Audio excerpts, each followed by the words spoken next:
Hello class 6 बेटा chapter number 10 measurement and motion. Today we are starting part 1 की इस video में starting के 3 पेज की हम रीडिंग करने वाले हैं। आई सजेस्ट यू इस वीडियो को आप बहुत अच्छे तरीके से देखिएगा, 3-4 टाइम ज़रूर देखें। हर एक पैराग्राफ को लाइन बाय लाइन अच्छी तरह से समझ लें। कोई प्रॉब्लम आती है तो बेटा व्हाट्सएप ग्रुप में हमें मैसेज कीजिएगा। चलिए जल्दी से स्टार्ट करते हैं आज की रीडिंग को। Comes on the first paragraph. Have you travelled by metro? Do you use it? Come to school? Do all the students come to school by the same way? Those of you who live very near to school might be walking to school. Some might be using bicycles, rickshaws, scooters or cars. Those who live far might be coming by bus. क्या आपने कभी metro में सफ़र किया है? Do you use it to come to school? क्या आप school आने के लिए मेट्रो का यूज़ करते हैं? मेट्रो बेटा ट्रेन होती है ना, जो बड़े बड़े शहरों में, दिल्ली में, मुंबई में इस तरह से चलती है। ठीक है, तो वो ट्रेन होती है। ये मिनी मेट्रो जो आप बोलते हैं, ये रिक्शा, ये नहीं, ये ट्रैवल जो हम करते हैं, लंबा सफ़र करते हैं मेट्रो से, वो वाली ट्रेन की बात हो रही है। तो उसको हम यूज़ नहीं करते हैं स्कूल में आने के लिए, है ना। All the students come to school by the same way. क्या सभी बच्चे एक ही तरह का वे यूज़ करते हैं, एक ही तरह से आते हैं? जैसे कोई अगर पैदल आ रहा है तो सारे बच्चे पैदल आएंगे, है ना, ऑन फुट। और सब बाइसिकल से आ रहे हैं तो सब बाइसिकल से आएंगे, ऐसा नहीं होता ना, सब अलग अलग वे से आते हैं। दोज ऑफ यू, आप में से जो बच्चे स्कूल के पास रहते हैं वो वॉकिंग टू स्कूल, पैदल आ जाते हैं स्कूल, है ना, ऑन फुट आ जाते हैं। Some might be using bicycle, कुछ बाइसिकल यूज़ करते हैं, रिक्शा का यूज़ करते हैं, स्कूटर और कार का यूज़ करते हैं। जो दूर रहते हैं, दोज हु लिव फार, तो वो जो दूर रहते हैं वो बस का यूज़ करते हैं आने के लिए, right. If you had to visit some other city you might travel by car, bus, train और एरोप्लेन। लेकिन जब भी आपको किसी दूसरे सिटी जाना होता है तो आप कार, बस, ट्रेन या एरोप्लेन का यूज़ करते हैं। Scientist travel to moon in a spacecraft as moon is very far from earth. और साइंटिस्ट स्पेस क्राफ्ट का यूज़ करते हैं। स्पेस क्राफ्ट क्या होता है? एक अंतरिक्ष यान होता है जिसका यूज़ करते हैं मून तक जाने में साइंटिस्ट, और क्योंकि मून जो होता है अर्थ से बहुत दूर है। And a spacecraft moves very fast, और स्पेस क्राफ्ट जो है बहुत तेज़ी से चलता है। Why is particular mode of transport chosen for every journey? क्या ऐसी ज़रूरत है कि हम हर एक ट्रैवल के लिए अलग अलग तरह का ट्रांसपोर्ट यूज़ करते हैं? तो देखो नीचे यहाँ पर आपको कुछ मोड ऑफ ट्रांसपोर्ट दिए गए हैं, यानी कुछ तरीके दिए गए हैं। स्पेस क्राफ्ट, एरोप्लेन, ट्रेन, बस, black cart, ship, sail boat, boat, ये सब हमारे ट्रैवल के तरीके हैं जिनसे हम ट्रैवल करते हैं। ठीक है, नीचे बात करते हैं हिस्ट्री ऑफ ट्रांसपोर्ट की। The earliest man moved on foot. बिल्कुल प्रारंभ में, स्टार्टिंग में जो मैन था, आदमी था, वो पैरों से चलता था, यानी ऑन फुट यात्रा करता था, पैदल यात्रा करता था। Then animals were domesticated and they carried man and goods from one place to another. और जब एनिमल्स पालतू बन गए, एनिमल्स को पालना शुरू कर दिया, तब वो आदमियों को यानी व्यक्तियों को और सामान को एक जगह से दूसरी जगह ले जाने लगे। For travelling on water wooden logs with A hollow cavity in them were use. और जब हम वाटर की यात्रा करने लगे, पानी के रास्ते यात्रा करने लगे, तो एक वुडन लॉग, जिस बोट टाइप की, है ना, जिसमें एक गड्ढा होता था, है ना, खाली स्थान होता था, तो वो यूज़ की जाने लगी। Gradually man learn to join logs to make raft.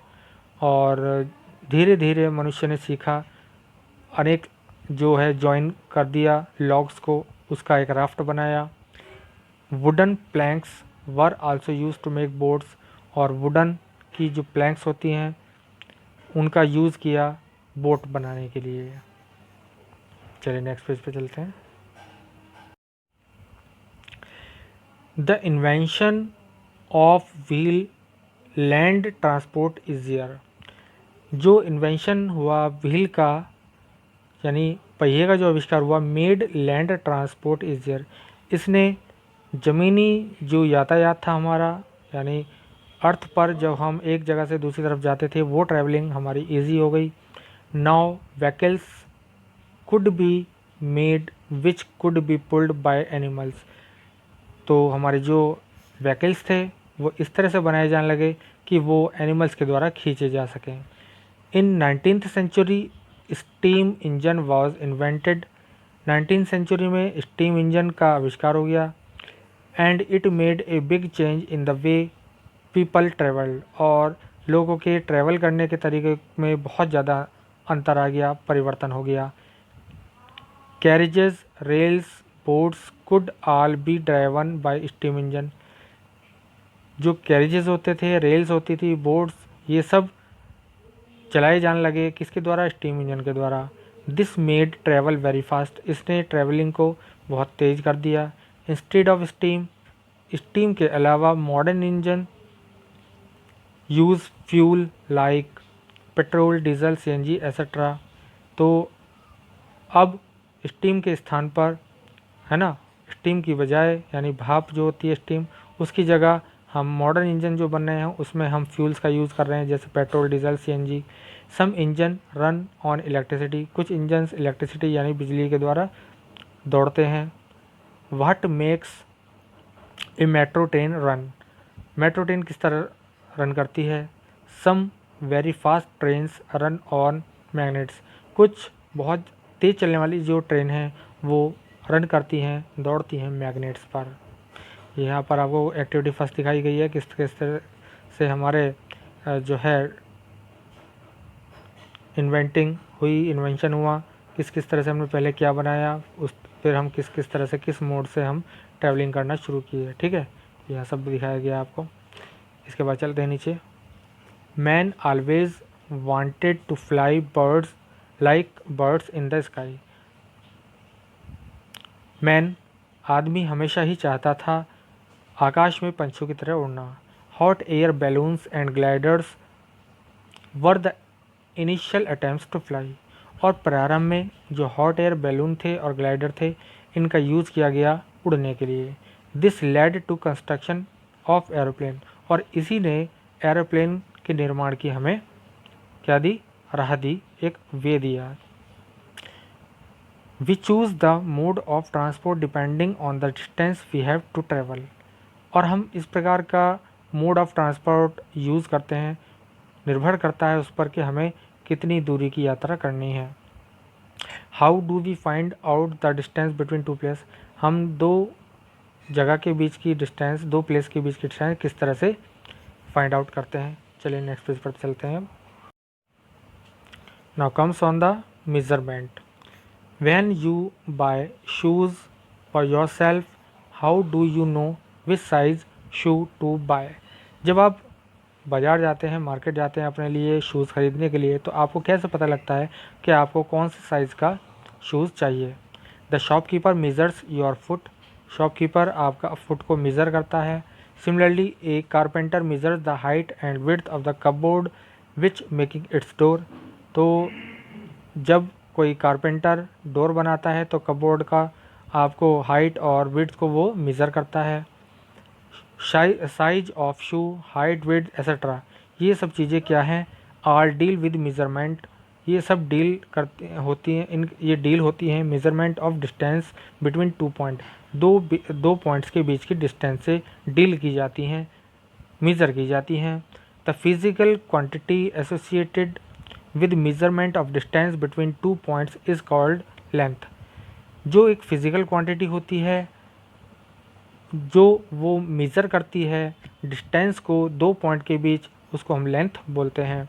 Measurement is the comparison of an unknown quantity with A known fixed quantity called a unit. और जो कंपैरिजन होता है एक अननोन क्वांटिटी का नोन क्वांटिटी से, है ना, वो एक फिक्स क्वांटिटी होती है जिसको हम यूनिट बोलते हैं। It determines the number of times a physical quantity is related to its unit, और ये डिटरमाइन करती है कि वो फिज़िकल क्वांटिटी जो है कितने टाइम्स उस यूनिट से रिलेट करती है। हिस्ट्री ऑफ मेज़रमेंट, मेज़रमेंट की हिस्ट्री समझ लेते हैं ना। हम किसी चीज़ को नाप तोल किस तरह करते थे स्टार्टिंग में, वो क्या इतिहास है, चलिए उसके बारे में पढ़ते हैं। आवर फोर फादर्स, हमारे जो पूर्वज थे, use different parts of the bodies to measure length का मेज़रमेंट करने के लिए वो अनेक बॉडी पार्ट्स का यूज़ करते थे। The distance of a step, कदम की दूरी। The width of a finger है ना, फिंगर से नाप लेते थे। द लेंथ ऑफ फिंगर, अंगुल जिसे अंगुल बोलते थे। Were some of the widely use unit of length, ये सब नापने की एक वाइडली यूज तरीके थे। Some other body parts used for measuring length and the names of their corresponding unit are. तो यहाँ पर कुछ आपको नीचे पिक्चर्स दे रखी है बेटा, यहाँ देख लीजिएगा, पिक्चर्स दे रखी हैं। Hand span, cubit length, foot step, ये सब दे रखा है। और यहाँ पर लिख रखा है आपको किसको हम क्या बोलते थे। Distance between the tip of the thumb to the tip of the little finger of a stretch open hand, उसको हैंड स्पन बोलते थे। Length of foot, a foot. Distance between the end of outstretched arm and chin, a yard. Arms length, a cubit from elbow to finger tip. And length of a step, a pace. ये हमारे नापने के measurement थे, ठीक है। These methods of measuring length were not satisfactory because the length of arm, foot and hand span varied from one person to another।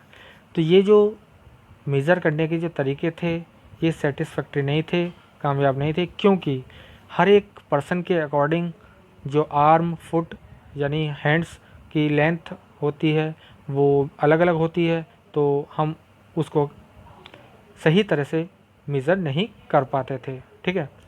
तो यहाँ पर एक एक्टिविटी आपको और दे रखी है, ठीक है, तो इसको आप पढ़ लीजिएगा। 3 पेज की आज हमने रीडिंग कंप्लीट कर ली है। इससे नेक्स्ट पोर्शन को हम नेक्स्ट वीडियो में कवर करेंगे। तो आज जितना भी हमने पोर्शन कवर किया है उसको आप अच्छी तरह से पढ़ लीजिएगा, डिफ़िकल्ट टर्म्स को फाइंड आउट कीजिएगा। कोई प्रॉब्लम होती है व्हाट्सएप ग्रुप पर हमें पूछ लीजिएगा। तो बस आज के लिए इतना ही, थैंक यू।